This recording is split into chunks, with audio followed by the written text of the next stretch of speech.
Assalamualaikum semuanya. Semoga kalian semua dalam keadaan sehat dan dilancarkan rezekinya. Amin ya robbal alamin. Sepertinya nasib baik sedang berpihak kepada Baginda Raja. Bagaimana tidak, usahanya untuk menjebak Abu Nawas kini membuahkan hasil. Kala itu Baginda Raja mengundang Abu Nawas ke istananya. Kemudian ia memberikan tantangan yang terbilang cukup sulit. Abu Nawas pun bertanya, "Ampun Paduka yang mulia, kalau saya berhasil, hadiah apa yang akan aku dapatkan?" Baginda Raja menjawab, "Kau akan mendapatkan 1000 dinar, tapi kalau gagal, kau akan dipenjara selama sebulan." Tanpa pikir panjang, Abu Nawas langsung menerima tantangan tersebut. Tapi anehnya, bukannya mencoba menyelesaikan tantangan, Abu Nawas malah sengaja membuat dirinya gagal. Usut punya usut, ternyata Abu Nawas sedang tidak betah di rumah. Hampir setiap hari istrinya selalu memarahinya. Keadaan yang demikian membuat Abu Nawas seperti hidup di dalam neraka. Oleh karena itulah, ia pura-pura gagal menyelesaikan tantangan, sehingga ia bisa masuk penjara dan terbebas dari kemarahan sang istri. Baginda Raja yang tak mengetahui hal itu merasa bangga karena telah mengalahkan Abu Nawas. "Wahai Abu Nawas, sesuai kesepakatan, kau harus dipenjara selama sebulan," kata Baginda Raja. "Baik Paduka yang mulia, hamba siap menjalani hukuman," balas Abu Nawas. Seminggu pun berlalu. Abu Nawas tampak bahagia di dalam penjara. Namun setelah menginjak minggu yang kedua, rasa bosan mulai menyelimuti dirinya. Ia kangen dengan keadaan rumah yang sudah seminggu ia tinggalkan. Akan tetapi, walau bagaimanapun, ia harus tetap berada di dalam penjara hingga sebulan lamanya. Maka terbesitlah sebuah ide untuk membuatnya tetap bahagia di dalam penjara. Ia melukis wajah sang istri di ruang tembok penjara yang ia tempati. Lukisan tersebut menggambarkan wajah sang istri yang sedang marah-marah. Abu Nawas pun akhirnya bisa kembali ceria. Pada suatu hari, Baginda Raja ingin melihat keadaan Abu Nawas. Ia berharap Abu Nawas akan menderita dan memohon kepadanya untuk dibebaskan. Namun, begitu mendatangi ruangan penjaranya, Baginda Raja terkejut bukan main. Pasalnya Abu Nawas malah terlihat ceria. Belum lagi ada lukisan wajah sang istri yang terpampang di tembok penjara. Karena penasaran, Baginda Raja pun bertanya, "Wahai Abu Nawas, apa yang membuatmu ceria?" Abu Nawas menjawab, "Karena ada lukisan istri saya, Paduka." Mendengar itu, Baginda Raja pun kembali heran dibuatnya. "Bukankah istrimu galak, Abu Nawas? Kenapa bisa membuatmu ceria? Kau bilang istrimu suka marah-marah dan membuatmu tidak betah di rumah," tanya Baginda Raja. "Justru itu, setiap kali aku menatap lukisan istri saya, semua permasalahan apapun menjadi tidak ada apa-apanya bila dibandingkan mendengar omelannya. Oleh sebab itulah Paduka, saya merasa bahagia dan ceria di dalam penjara karena saya bisa hidup tenang dan nyaman," jawab Abu Nawas. Mendengar itu, sontak Baginda Raja tertawa terpingkal-pingkal dibuatnya. "Jadi waktu aku beri kau tantangan, kau pura-pura gagal supaya kau bisa terbebas dari istrimu?" tanya Baginda Raja. Abu Nawas pun tersenyum dan mengiyakannya. "Aduh, Abu Nawas, sudah, kau keluar saja dari penjara ini. Aku sediakan kamar tamu untukmu dan kau bisa istirahat di sana," balas Baginda Raja. Kisah selanjutnya. Dikisahkan, Abu Nawas yang terkenal sebagai penyair ulung menulis syair yang isinya mengkritik penguasa. Kemudian syair tersebut dibacanya di tengah-tengah pasar di hadapan khalayak ramai. Salah satu pengawal istana yang kebetulan melintas langsung merebut kertas yang dibaca Abu Nawas. "Akan aku laporkan perbuatanmu," ancam pengawal istana. "Silahkan, laporkan saja," balas Abu Nawas cengengesan. Maka pergilah pengawal istana menghadap Baginda Raja. "Paduka yang mulia, Abu Nawas telah berbuat kesalahan," lapor pengawal istana. "Apa kesalahannya?" tanya Baginda Raja. "Dia membuat syair mengkritik Paduka dan dibacanya di hadapan orang-orang," jawab pengawal istana. "Apa isi syairnya?" tanya Baginda Raja kembali. Kemudian pengawal itu memberikan secari kertas yang berisi syair tersebut. Setelah Baginda Raja membaca sampai selesai, ia pun menjadi murka. "Kurang ajar Abu Nawas, dia akan aku beri pelajaran," kata Baginda Raja geram. Karena saking emosinya, Baginda Raja sendiri yang akan menangkap Abu Nawas. Ia pun keluar istana dan mencari keberadaan Abu Nawas. Sementara Abu Nawas yang mengetahui dirinya dalam bahaya mencoba kabur untuk bersembunyi. Setelah berlari ke sana kemari, akhirnya ia melihat sebuah majelis, di mana majelis tersebut terdapat sekelompok ulama yang tengah berdoa. "Wahai Syekh, tolonglah aku sedang dikejar penguasa yang zalim," kata Abu Nawas memohon. Para ulama itu pun lalu menyuruh Abu Nawas untuk duduk bersembunyi di tengah-tengah mereka. Tidak berapa lama, datanglah Baginda Raja. Awalnya Baginda Raja merasa segan karena di hadapannya adalah para ulama yang sangat beliau hormati. Tapi akhirnya Baginda Raja memberanikan diri bertanya, "Wahai Syekh, apakah kalian melihat Abu Nawas?" Para ulama ini tidak mengetahui bahwa yang dimaksud Abu Nawas penguasa zalim adalah Baginda Raja sendiri. Mereka pun lalu menunjukkan keberadaan Abu Nawas. "Oh, dia ada di tengah-tengah kami, Paduka yang mulia. Katanya dia sedang bersembunyi dari kejaran penguasa zalim," jawab salah satu ulama. Mendengar jawaban tersebut, Baginda Raja menjadi bingung. Kalau ia menangkap paksa Abu Nawas, maka ia akan dianggap penguasa zalim di hadapan mereka. Sedang mereka adalah para ulama yang sangat alim dan dihormati di seluruh Baghdad. Dengan perasaan kecewa, Baginda Raja terpaksa mengurungkan niatnya dan pergi meninggalkan majelis tersebut. "Awas kau Abu Nawas, di lain waktu aku pasti akan menangkapmu," batin Baginda Raja. Untuk sementara waktu, Abu Nawas pun akhirnya bisa bernafas lega, karena pada hari itu Baginda Raja tidak jadi menangkapnya. Kisah selanjutnya. Dikisahkan Abu Jahil sangat tertarik dengan cincin milik Abu Nawas. Sebenarnya Abu Nawas bersedia menjualnya, asalkan harganya 1 dinar. Tapi karena Abu Jahil sangat bakhil, ia enggan membelinya. Suatu kali saat Abu Jahil mencangkul tanah di ladang, tanpa sengaja cangkulnya membentur benda keras. Karena dirasa mengganggu, ia pun berniat menyingkirkan benda keras tersebut. Ketika ia mengambilnya, ternyata benda itu adalah koin uang 1 dinar. Betapa bahagianya hati Abu Jahil. Lalu digosoknya uang yang sudah karatan itu. Tapi kebahagiaannya tidak berlangsung lama. Karena setelah diamati, uang koin temuannya adalah uang dinar palsu. Rasa kecewa pun hingga pada diri Abu Jahil. Ia lalu berniat untuk membuang koin tersebut. Saat ia hendak membuangnya, tiba-tiba terbesit niat jahat pada diri Abu Jahil. "Kenapa aku harus membuangnya? Bukankah dengan uang ini aku bisa mengelabui Abu Nawas? Aku akan membeli cincinnya dengan uang palsu ini," pikir Abu Jahil dalam hati. Maka datanglah ia menemui Abu Nawas. "Hei Abu Nawas, apa kamu masih berniat menjual cincinmu?" tanya Abu Jahil. "Ya, tapi harganya 1 dinar," jawab Abu Nawas. "Baiklah Abu Nawas, aku bersedia," balas Abu Jahil. Ia pun memberikan uang palsu tersebut kepada Abu Nawas. Abu Nawas menerimanya tanpa memastikan bahwa uang tersebut adalah palsu.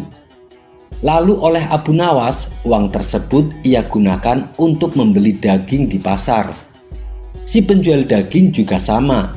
Ia menerima uang dari Abu Nawas tanpa memastikan bahwa uang tersebut adalah palsu. Kemudian si penjual daging membeli buah-buahan dengan menggunakan uang palsunya dari Abu Nawas. Esok harinya, Abu Jahil mendatangi pedagang buah untuk menagih hutang sebanyak 1 dinar. "Kamu sudah janji, katanya hari ini kamu akan melunasi hutangmu," kata Abu Jahil. Si pedagang buah lalu memberikan uang palsu yang diperolehnya dari si penjual daging. Dengan hati gembira, Abu Jahil langsung pulang ke rumah. Namun setelah diamati, ternyata uang yang didapatnya adalah uang palsu. "Kurang ajar, dia telah menipuku," ucap Abu Jahil emosi. Ia pun pergi menghadap Tuan Hakim untuk mengadukan si penjual buah. "Tuan Hakim, si penjual buah telah menipuku. Dia membayar hutangnya pakai uang palsu," keluh Abu Jahil.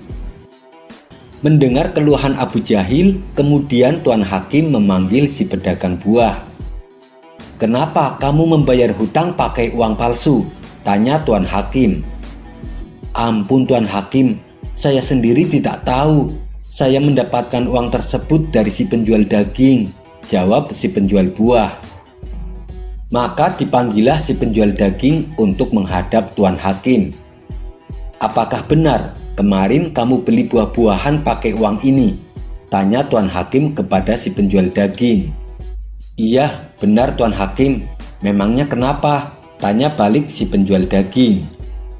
"Kamu tahu tidak, uang yang kamu berikan adalah uang palsu," kata Tuan Hakim memberitahu. Seketika si penjual daging langsung terkejut. "Maaf Tuan Hakim, saya benar-benar tidak tahu. Saya sendiri memperoleh uang tersebut dari Abu Nawas," balas si penjual daging. Kemudian Tuan Hakim segera memerintahkan beberapa pengawalnya untuk menjemput Abu Nawas. Ketika Abu Nawas memasuki ruang sidang, di situ sudah berkumpul Abu Jahil, penjual buah, dan penjual daging. "Ada apa ini Tuan Hakim?" tanya Abu Nawas heran. "Begini Abu Nawas, apa betul kemarin kamu beli daging pakai uang dinar ini?" tanya Tuan Hakim. Sejenak Abu Nawas mengamati uang tersebut. "Iya betul, memangnya kenapa Tuan Hakim?" tanya balik Abu Nawas. "Kenapa kamu membeli daging pakai uang palsu?" tanya Tuan Hakim kembali. Abu Nawas langsung kaget mendengarnya. "Saya tidak tahu kalau uang tersebut adalah palsu. Saya mendapatkan uang tersebut dari Abu Jahil Tuan Hakim. Dia membeli cincinku menggunakan uang itu," jawab Abu Nawas. Tuan Hakim menjadi bingung dengan jawaban Abu Nawas. "Benarkah itu hai Abu Jahil?" tanya Tuan Hakim. "Benar Tuan, aku menemukan uang itu saat aku mencangkul di ladang," jawab Abu Jahil gemetaran. "Kamu telah menipu orang lain, tapi kamu malah menuduh orang lain menipumu. Jadi masalah ini sebenarnya bersumber dari kamu sendiri Abu Jahil. Karena kamu telah membuat kegaduhan, maka kamu didenda 10 dinar atau kurungan penjara selama 10 bulan, kata Tuan Hakim memutuskan. Dengan berat hati, terpaksa Abu Jahil harus membayar denda tersebut. Sebelum mereka membubarkan diri, Abu Nawas memberi nasihat kepada Abu Jahil.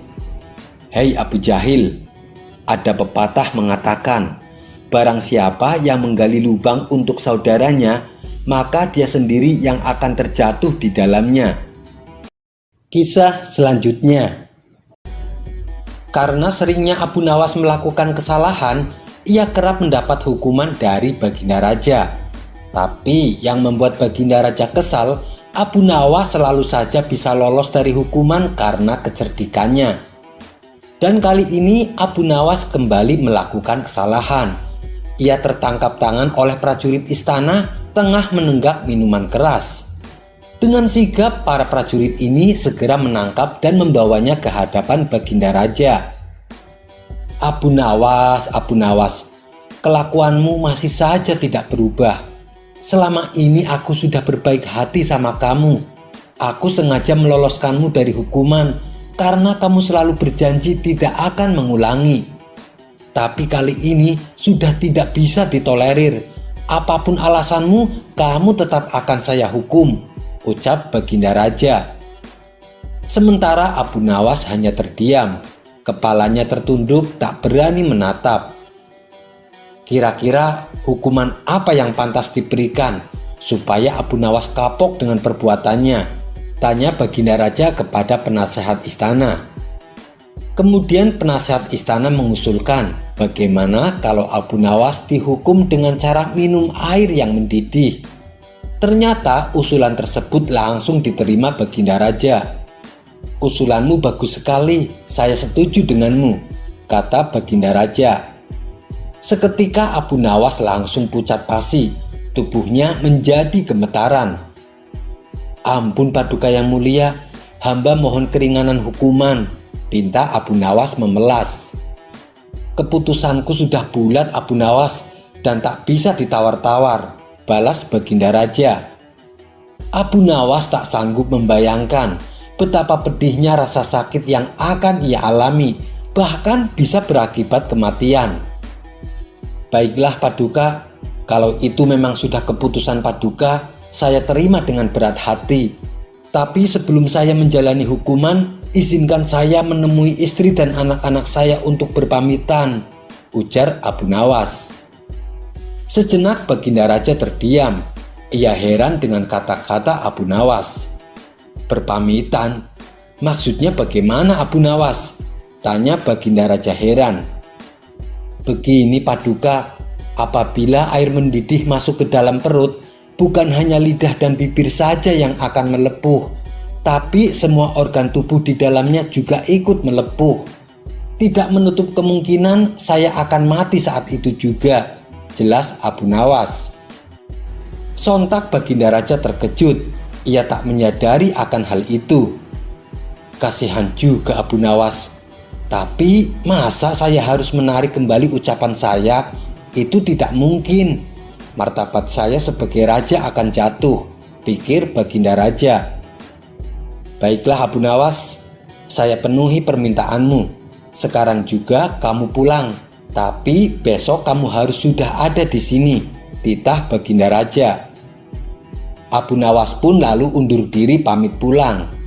Sesampainya di rumah, Abu Nawas memberitahu istri dan anak-anaknya tentang hukuman yang akan ia jalani.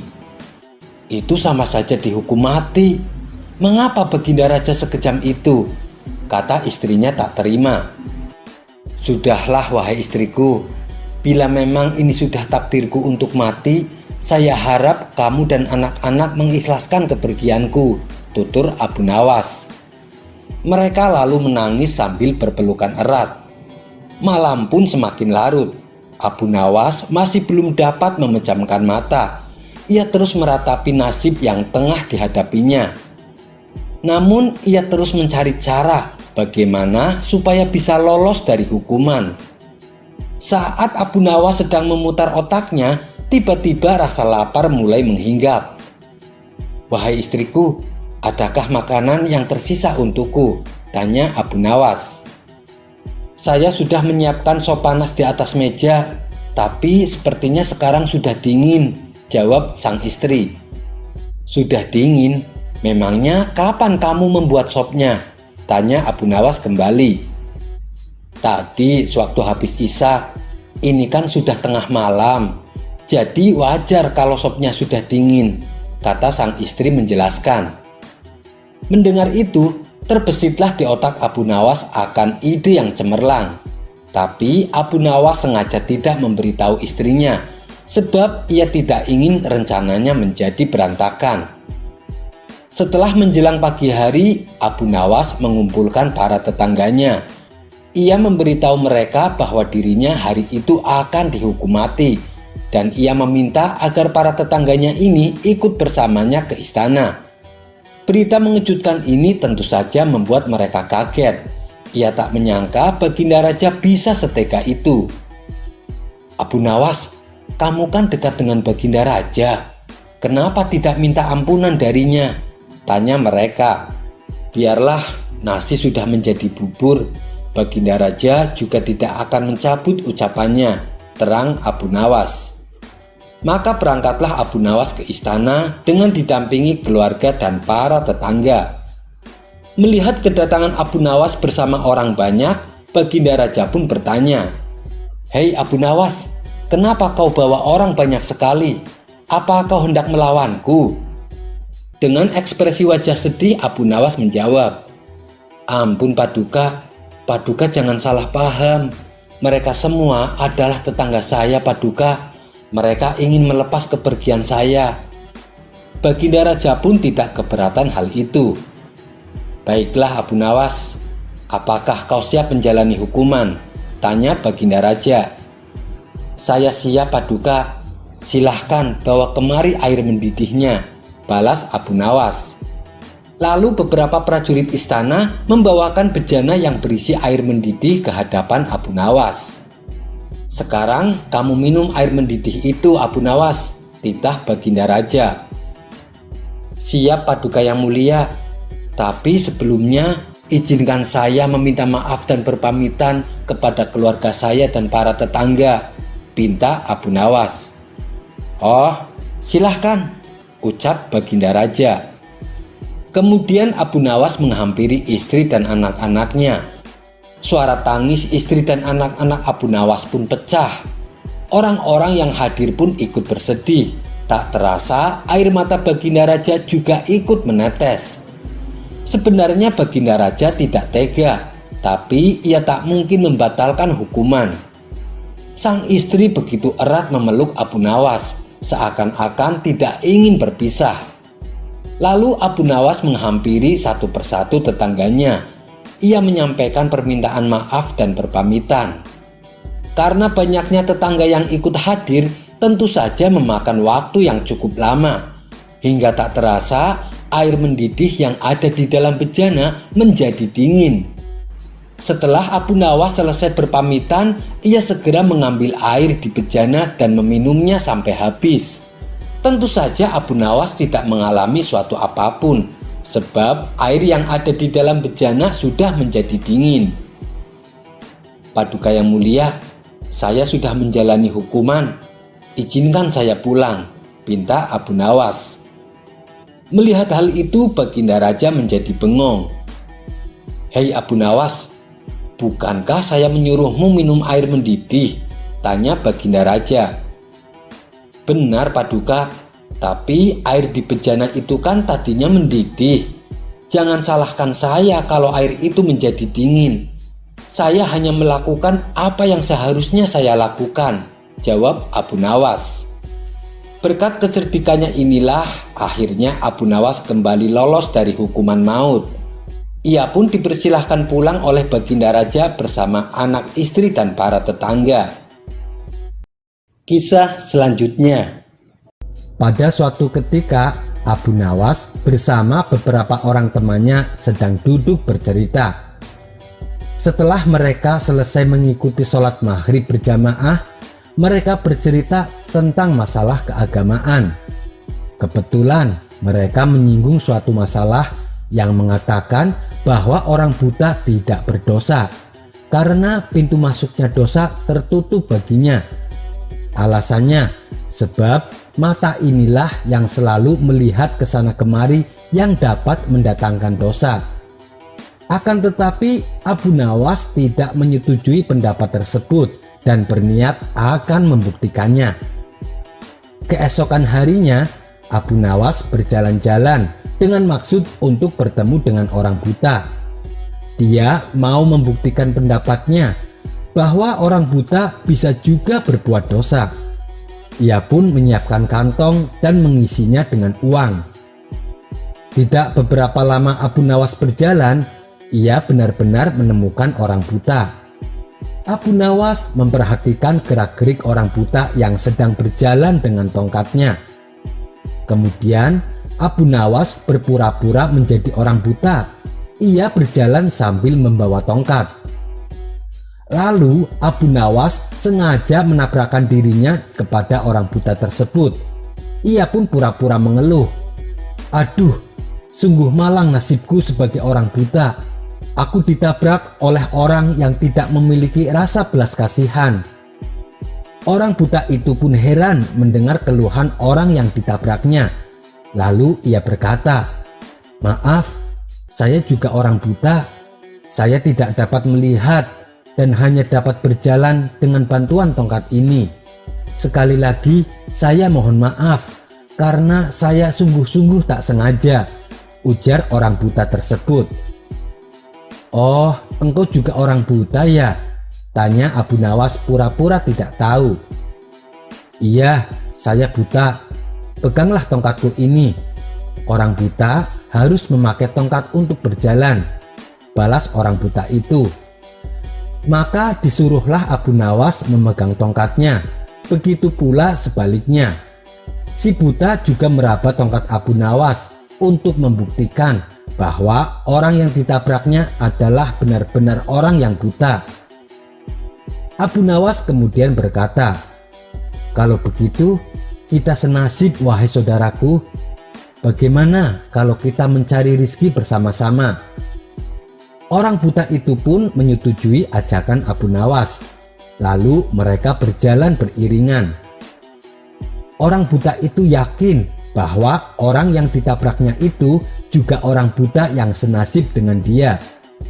Keduanya pun saling memaafkan dan terus berjalan bersama mencari rizki. Di tengah perjalanan, Abu Nawas berpura-pura mau kencing dan meminta tolong kepada si buta agar kantongnya yang penuh berisi uang dipegangkan dulu baik-baik. Sementara Abu Nawas berpura-pura kencing, ia terus memperhatikan tingkah laku si buta. Tampaklah si buta sedang meraba-raba kantong Abu Nawas hingga terbesit niat jahat di hatinya. "Wah, kantong ini banyak sekali uangnya. Lebih baik aku mengambilnya lalu pergi. Pasti ia tak dapat mencariku karena ia juga orang buta," pikir si buta tersenyum.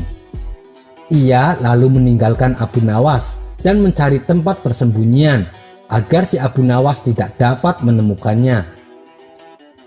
Dalam situasi demikian, Abu Nawas berpura-pura mencari si buta dan meminta pertolongan kepada Tuhan.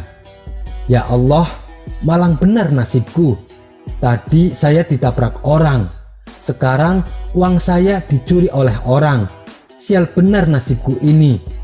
Ya Allah, semoga orang yang mengambil uang saya terkena lemparan batu ini, biar dia tahu rasa."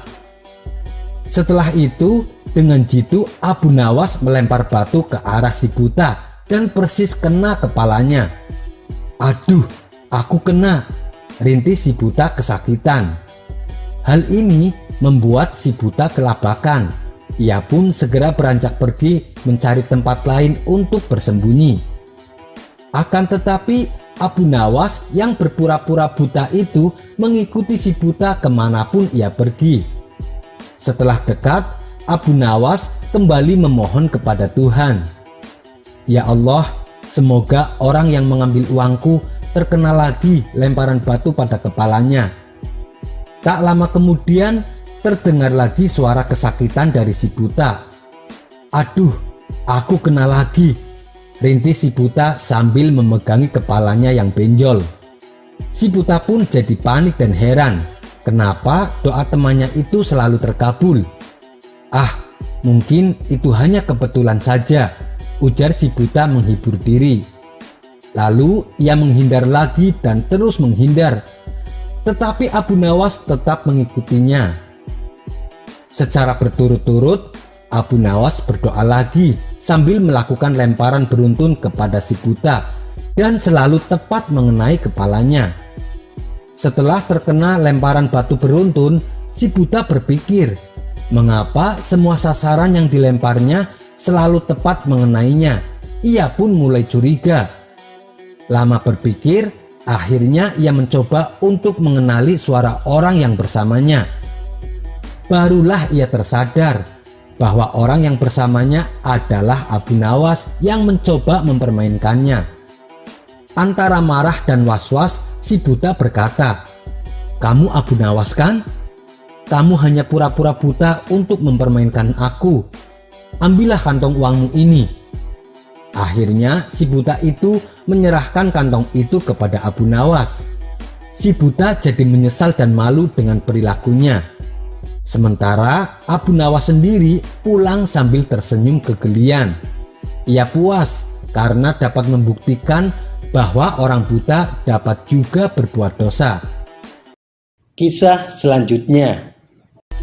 Seperti biasa, Raja Harun al-Rasyid lagi-lagi memberikan misi mustahil kepada Abu Nawas. Ia tak bosan-bosannya mengetes kecerdikan Abu Nawas. Kali ini ia meminta sesuatu yang tak wajar. Raja meminta Abu Nawas untuk pergi ke bulan. Padahal zaman itu belum ada teknologi canggih, belum ada mobil, belum ada motor, apalagi pesawat antariksa. Jadi jelas jika misi itu hanya untuk menguji kecerdikan Abu Nawas saja. Pergi ke bulan? Tanya Abu Nawas kaget. Ya Abu, saya tahu kau adalah seorang pria yang pintar. Kau harus dapat pergi ke bulan, jawab sang raja. Oke, saya akan pergi ke sana besok sore yang mulia, jawab Abu Nawas dengan cepat. Raja pun terkejut. Ia tak menyangka bahwa Abu Nawas mengiyakan tantangannya itu. Lalu sang raja bertanya, dari mana kamu akan pergi wahai Abu Nawas? Dari rumahku yang mulia, jawab Abu Nawas. Baiklah, besok malam saya akan pergi ke rumahmu untuk melihatmu pergi ke bulan, kata sang raja. Malam itu, raja beserta para menterinya pergi ke rumah Abu Nawas. Bulan purnama bersinar dengan terang. Bintang-bintang menyebar berkilauan di seluruh penjuru langit. Ketika raja dan para menterinya tiba di rumah Abu Nawas sudah tidak ada di rumah. Mereka hanya bertemu dengan istrinya. Di mana Abu Nawas? Tanya sang raja. Dia baru berangkat ke bulan yang mulia. Dia berkata kalau akan segera kembali, jawab istri Abu Nawas.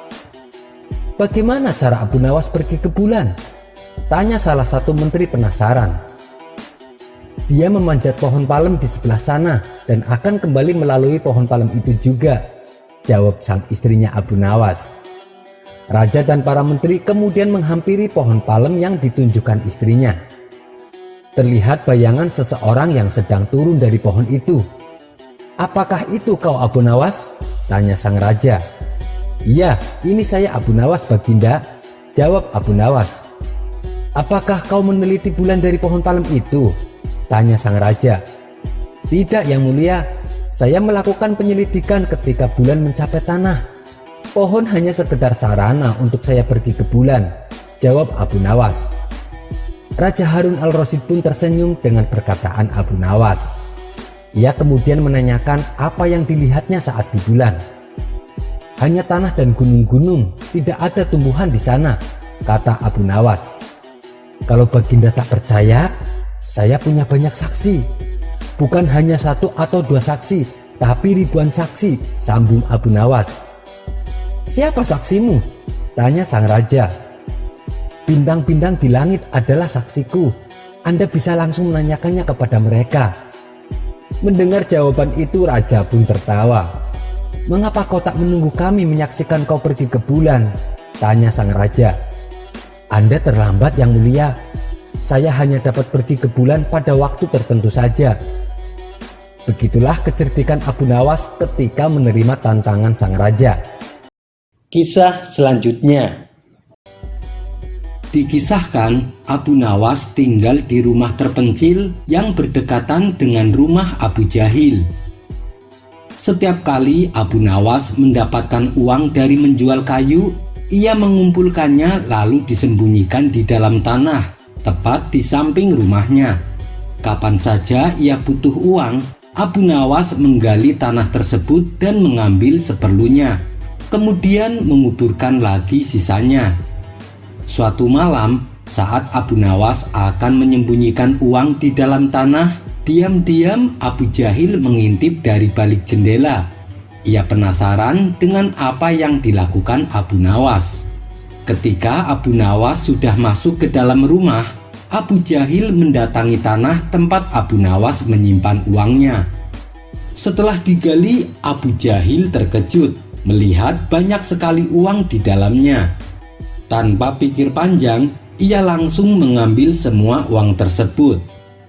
Esok paginya, saat Abu Nawas akan belanja ke pasar, ia menggali tanah untuk mengambil beberapa keping uang. Namun ternyata seluruh uangnya telah hilang. Aku harus menemukan siapa pelakunya, pikir Abu Nawas. Kemudian pada sore harinya, Abu Nawas kembali menyimpan uang 5 dirham di dalam tanah seperti biasanya. Setelah malam menjelang, Abu Nawas mengintip dari balik jendela. Tidak lama berselang, Abu Jahil mendatangi tempat di mana Abu Nawas menyimpan uang. Ia menggali tanah tersebut dan mengambil uang 5 dirham di dalamnya. Dari sinilah Abu Nawas baru mengetahui ternyata Abu Jahil pelakunya.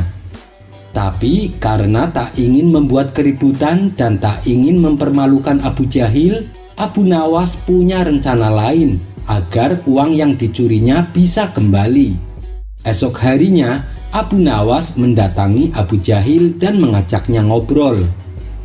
Abu Nawas bersikap seolah-olah sedang tidak kehilangan uang, sehingga membuat Abu Jahil percaya diri dan tidak merasa khawatir.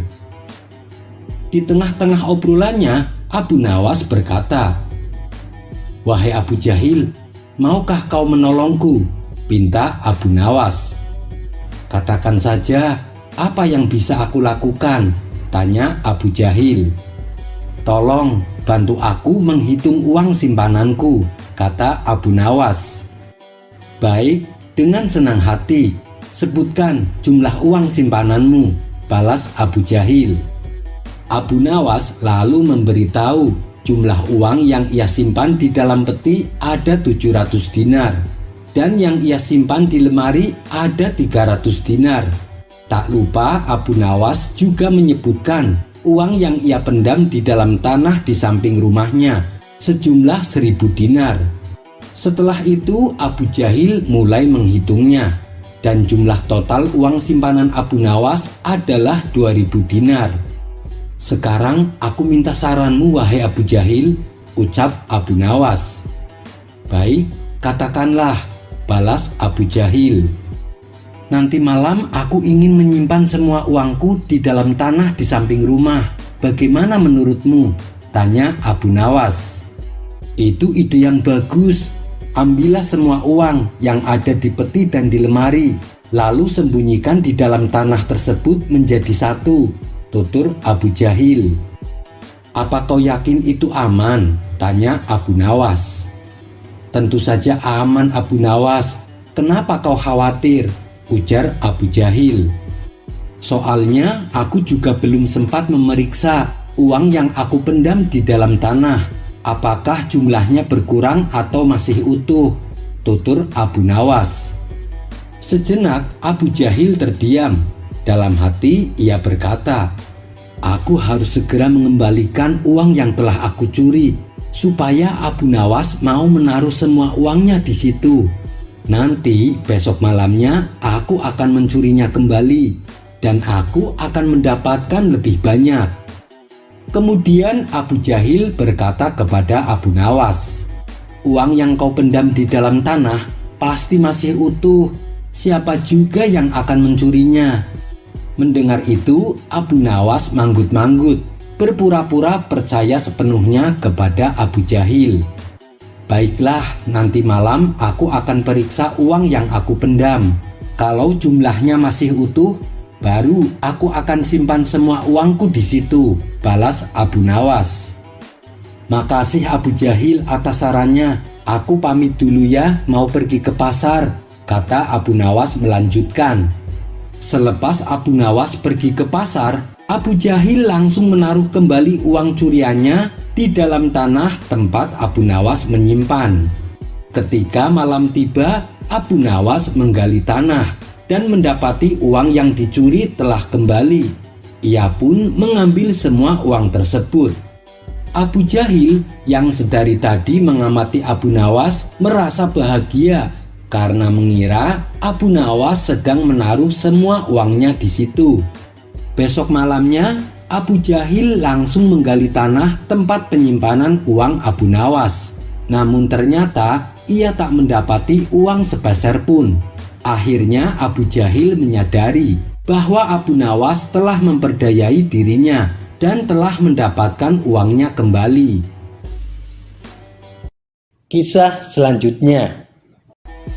Dikisahkan, di kampung Abu Nawas ada seorang pemuda yang suka iseng dan berbuat usil.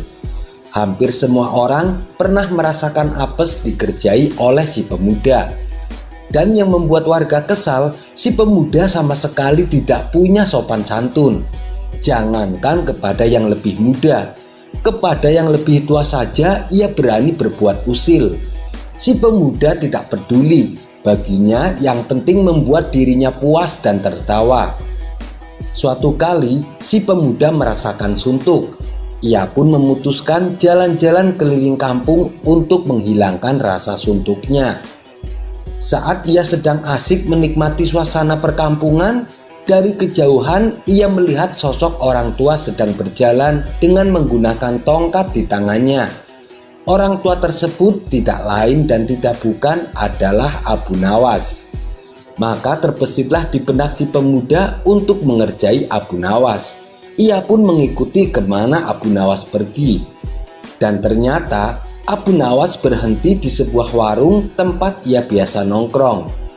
Abu Nawas lalu duduk membaur bersama kawan-kawannya. Si pemuda segera saja menghampiri Abu Nawas. "Saya perhatikan kakek berjalan lambat, padahal kakek kan menggunakan tongkat," tanya si pemuda. Melihat kedatangan si pemuda yang tiba-tiba dan bertanya tanpa permisi sempat membuat Abu Nawas terkejut. "Saya ini kan sudah tua, jadi wajar kalau jalannya lambat. Beda dengan kamu yang masih muda," jawab Abu Nawas. "Iya benar kek, kakek sudah terlihat sangat tua. Kira-kira kapan kakek mati?" tanya si pemuda. Abu Nawas tersentak dengan pertanyaan tersebut. Begitu juga dengan orang-orang di sampingnya. "Maaf anak muda, bisa kamu jelaskan apa maksud pertanyaanmu tadi?" pinta Abu Nawas dengan serius. "Begini kek, kalau kakek mati, saya mau titip surat buat ayah saya. Ayah saya telah mati beberapa tahun yang lalu," ujar si pemuda dengan tertawa. Abu Nawas tentu saja menjadi kesal dengan ucapan si pemuda. Tapi Abu Nawas tahu kalau sampai ia menunjukkan kekesalannya, justru akan membuat si pemuda tertawa puas karena berhasil mengerjai dirinya. Abu Nawas tetap akan menjawab permintaan tersebut, namun dengan kalimat yang penuh makna. "Sebelumnya saya ucapkan terima kasih atas kepercayaanmu, tapi saya mohon maaf, dengan sangat terpaksa saya tidak bisa memenuhi permintaanmu wahai anak muda," kata Abu Nawas. "Kenapa kek? Apakah kakek keberatan? Suratnya nanti saya selipkan di kain kafanmu," ucap si pemuda mencoba meledeknya kembali. "Bukan masalah itu, sebab kalau saya nanti mati, saya tidak tahu arah jalan menuju neraka jahanam. Tapi jangan khawatir anak muda, saya punya solusinya. Lebih baik kau pergi saja ke negara Mesir. Nanti surat yang akan kau berikan kepada ayahmu, kamu bisa titipkan sama Fir'aun. Dia pasti tahu alamatnya," balas Abu Nawas. Spontan saja ucapan Abu Nawas ini mengundang gelak tawa orang-orang di sana. Mereka tak henti-hentinya tertawa terpingkal-pingkal. Sementara si pemuda mukanya mendadak berubah pucat karena menahan malu. Ia pun langsung meloyor pergi meninggalkan Abu Nawas. Kisah selanjutnya. Dikisahkan, di negeri seberang terdapat sebuah kerajaan yang aman, adil, makmur, dan sentosa karena dipimpin oleh raja yang bijaksana. Sang raja sudah memimpin kerajaan sejak usia muda. Hingga sekarang di masa tua belum pernah digantikan oleh siapapun, dan rakyatnya tak pernah keberatan karena sang raja memerintah kerajaan dengan cukup adil. Suatu kali sang raja merasa jenuh. Ia ingin istirahat menjadi raja selama setahun. Namun uniknya, ia tidak menyerahkan posisi raja kepada anak keturunannya, tetapi malah mengadakan sayembara untuk mencari sosok yang pantas menjadi raja. Disebarlah pengumuman ke seluruh negeri bahwa raja akan mencari pengganti. Siapapun boleh menjadi raja, dari rakyat jelata sampai kaum bangsawan. Tapi ada 2 syarat yang harus dijalani. Syarat pertama, dia akan dijadikan raja selama setahun. Syarat kedua, setelah menjadi raja selama setahun, maka ia harus diasingkan di sebuah hutan belantara yang dihuni oleh ribuan binatang buas. Syarat pertama tentu saja bukan masalah besar, justru merupakan suatu keberuntungan. Siapa sih yang tidak mau menjadi raja dengan segala kekuasaan dan kemewahan yang akan didapatkan? Namun syarat yang kedua membuat orang-orang yang berhasrat menjadi raja akan berpikir 2 kali. Karena semua orang tahu seperti apa hutan belantara, hutan rimba yang liar yang penuh dengan binatang buas. Siapapun yang dibuang ke sana sama saja dengan bunuh diri. Dan karena itulah sayembara tersebut belum ada yang berani mengajukan diri menjadi raja. Akhirnya suatu hari datang seorang pemuda yang menyatakan kesanggupannya menjadi raja dan menerima 2 syarat tersebut. Pemuda ini sebenarnya adalah pemuda biasa yang ingin merasakan bagaimana nikmatnya menjadi raja, karena selama ini ia hidup pas-pasan.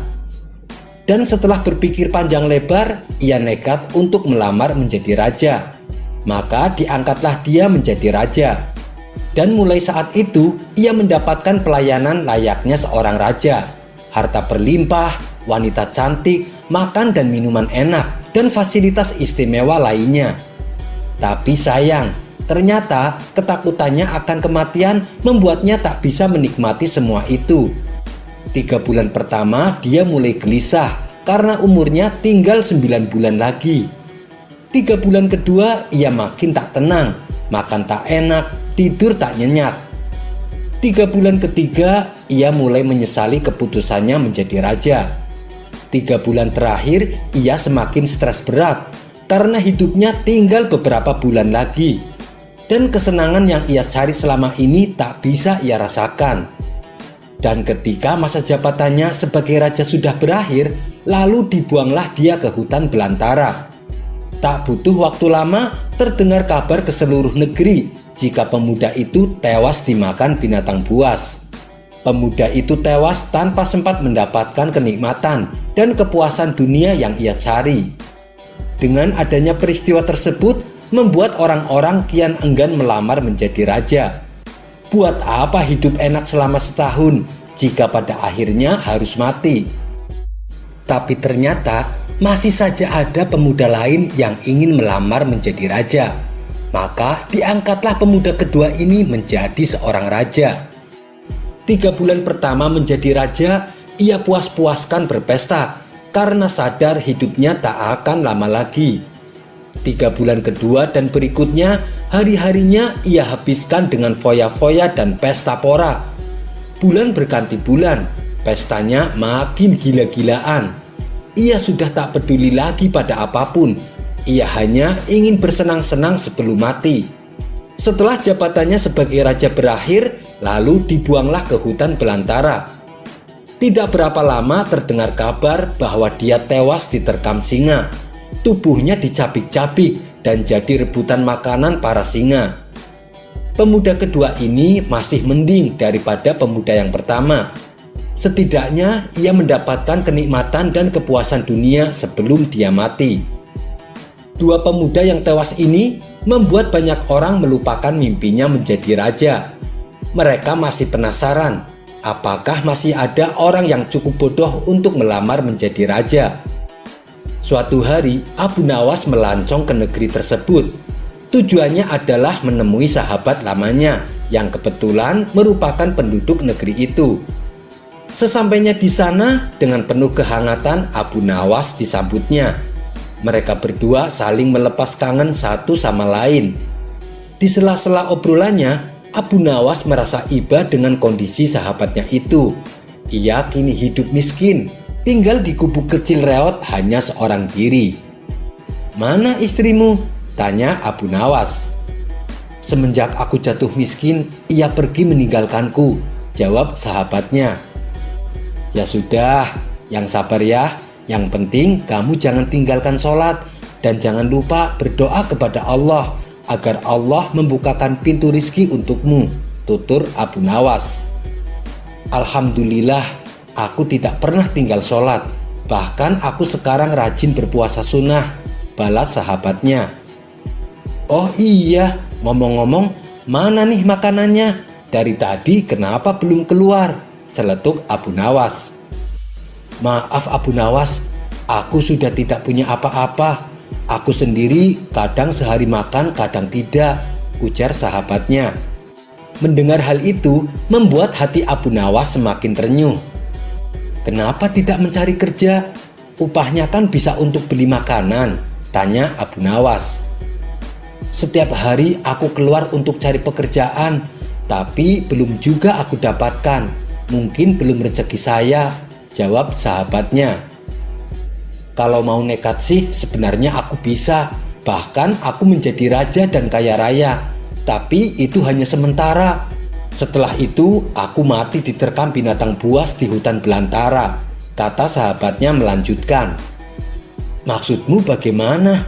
tanya Abu Nawas heran. Kemudian sahabatnya itu memberitahu tentang sayembara yang diadakan rajanya. Mendengar sayembara tersebut, Abu Nawas terdiam sejenak. Tiba-tiba terlintas di benak Abu Nawas sebuah ide yang cemerlang. "Kamu ingin hidup kaya? Aku akan membantumu. Sekarang juga antarkan aku ke hadapan rajamu. Aku mau mendaftar menjadi raja," ucap Abu Nawas. "Kamu gila ya? Jangan Abu Nawas, itu sama saja bunuh diri," cegah sahabatnya.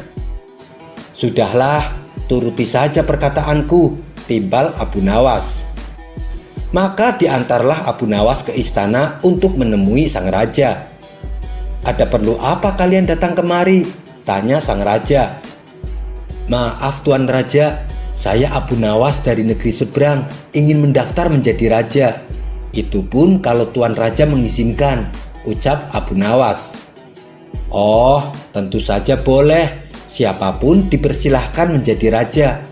Tapi ada 2 syarat yang harus dijalani," ujar sang raja. "Saya siap Paduka Yang Mulia, tapi saya minta satu permintaan. Izinkan sahabatku ini menjadi pengawal pribadi saya," kata Abu Nawas sambil menunjuk sahabatnya yang berdiri di sampingnya. "Oh, silahkan saja. Saat kamu menjadi raja setahun, kamu berhak atas segala sesuatunya, termasuk mengatur semua prajurit kerajaan beserta para menterinya. Tapi ketika masamu menjadi raja berakhir, sahabatmu juga harus ikut kamu dibuang ke hutan belantara," timbal sang raja. Sahabat Abu Nawas ini kaget dan sempat menolak dijadikan pengawal pribadinya. Namun akhirnya Abu Nawas berhasil membujuknya. Mendengar ada yang melamar menjadi raja lagi membuat masyarakat penasaran. Sebagian menertawakan kebodohan tersebut, sementara yang lain merasa iba dan kasihan. Abu Nawas pun akhirnya diangkat menjadi raja, dan ia diberi segala kemewahan dan kemudahan serta fasilitas layaknya seorang raja. Ternyata berbeda dengan 2 pemuda sebelumnya. Abu Nawas tidak berpesta pora dan foya-foya, namun ia membuat beberapa tindakan selama ia menjadi raja. 3 bulan pertama, Abu Nawas memerintah ribuan prajurit untuk membabat habis hutan belantara dan memindahkan semua binatangnya ke tempat lain. Sebagai raja, tentu perintahnya harus dipatuhi. Walhasil setelah 3 bulan berlalu, hutan belantara tempat ia akan dibuang kini menjadi tanah kosong yang siap huni. 3 bulan kedua, Abu Nawas memerintahkan para arsitek membuat istana megah untuk dirinya. Tentunya dengan uang kerajaan yang ia kuasai, Abu Nawas bisa membangun apa saja, termasuk membangun istana di tanah yang dulunya adalah hutan belantara. Maka dalam jangka waktu 3 bulan berdirilah istana megah dan kokoh. 3 bulan ketiga, Abu Nawas memerintahkan para prajurit membawakan harta dan perabotan dikirim ke istana yang baru saja ia bangun. 3 bulan terakhir, Abu Nawas menawarkan kepada masyarakat, siapa saja yang mau pindah di wilayah istananya akan dibuatkan rumah dan diberi modal uang untuk berdagang. Kesempatan tersebut tidak disia-siakan warga.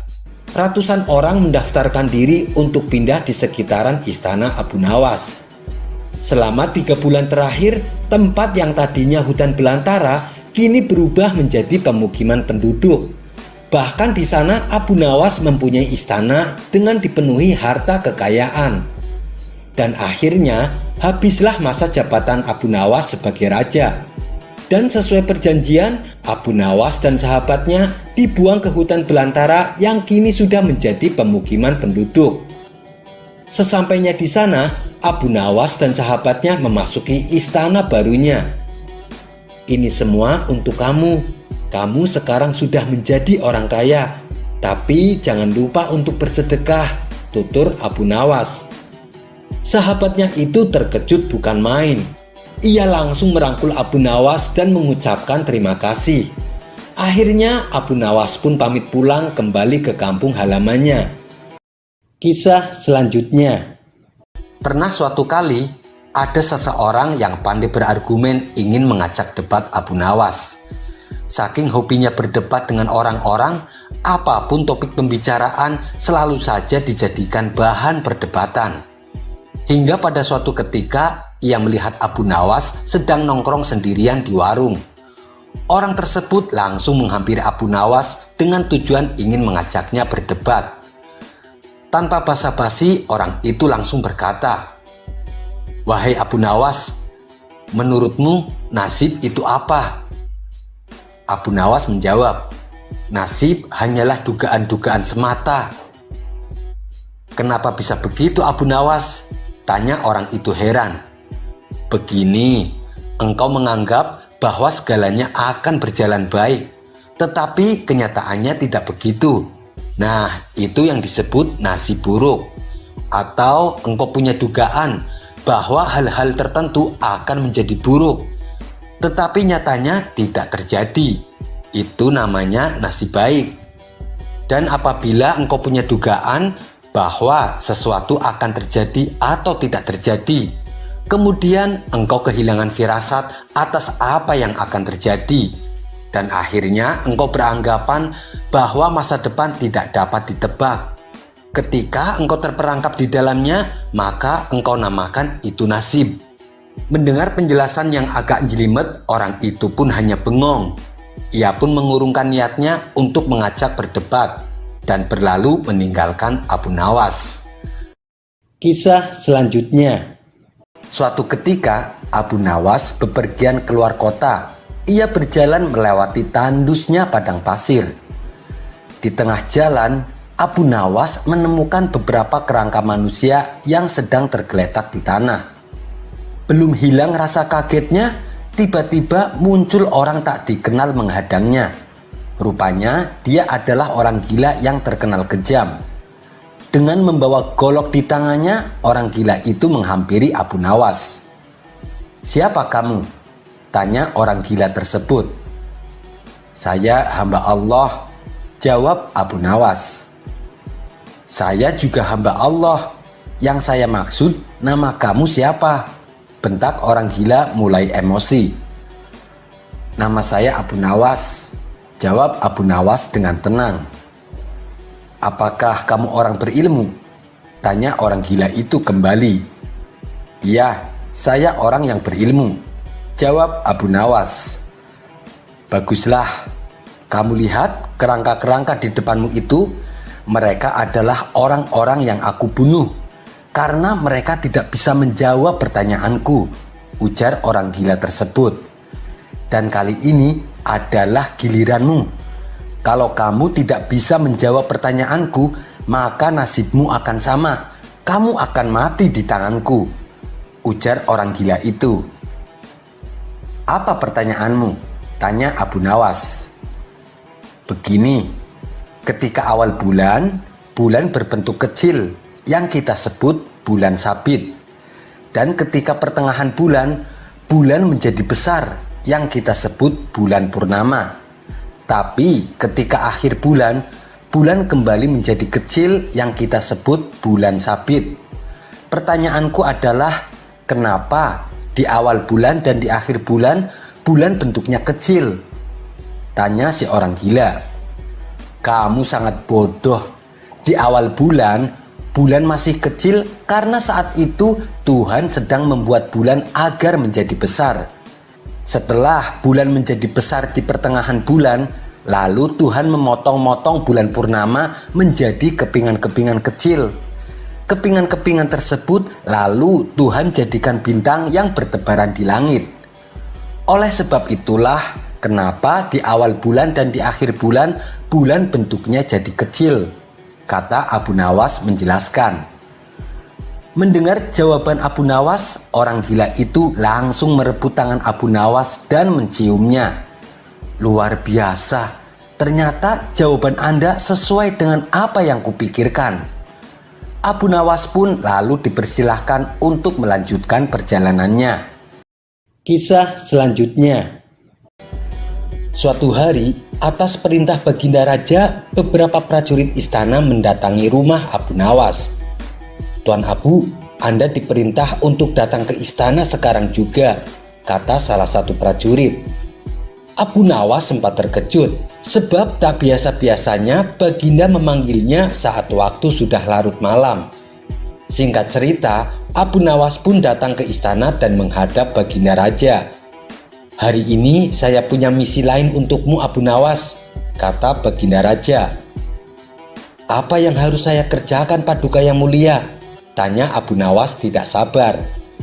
Kamu tahu kan bahwa kita punya teluk yang cukup luas. Menyedihkan sekali, tak seorang pun pernah menyeberang teluk tersebut. Saya bertanya-tanya, apakah mungkin seorang manusia bisa berenang ke seberang teluk? Abu Nawas, saya butuh kau menjawab keingintahuanku. Saya mau kau mengambil misi ini sebagai tugas terhormat, kata Baginda Raja kepada Abu Nawas. Paduka Yang Mulia, saya ini kan bukan seorang perenang yang baik, ujar Abu Nawas.